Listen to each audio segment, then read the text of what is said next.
அந்த மேட்ச் எப்போ நடந்ததுன்னு உங்களுக்கு தெரியுமா? ஏன் அந்த கோல் அவ்வளவு பேசப்பட்டதுனாவது உங்களுக்கு தெரியுமா? 1997ல பிரான்ஸ் அண்ட் பிரேசிலுக்கு நடுவுல நடந்த கேம் அது. அந்த கோல், அந்த ரெயின்போ கிக், அந்த பனானா கிக், அது நியூட்டனோட ஃபர்ஸ்ட் லா ஆஃப் மோஷனையே முறியடிச்ச கோல்.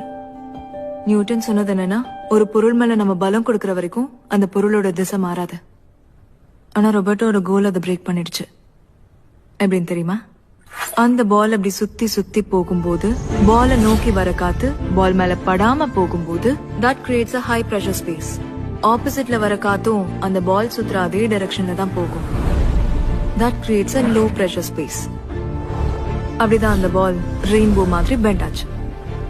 It's called a Magnus effect. இதையும் கண்டுபிடிச்சது நியூட்டன் தான். ஆனா அது அவ்வளோ ஈஸி இல்ல. பாலோட லோவர் ரைட் கார்னர்ல கிக் அடிக்கணும். வேகம், உயரம், ஆங்கிள் எல்லாம் துல்லியமா இருக்கணும். இத பத்தி இன்னும் தெரிஞ்சிருக்கணும்னா சின்ன வயசுலயாவது ஃபுட்பால் விளையாடி இருக்கணும். கதர் போட்டா மட்டும் வெற்றன் இல்ல சார், ஜெர்சி போடணும்.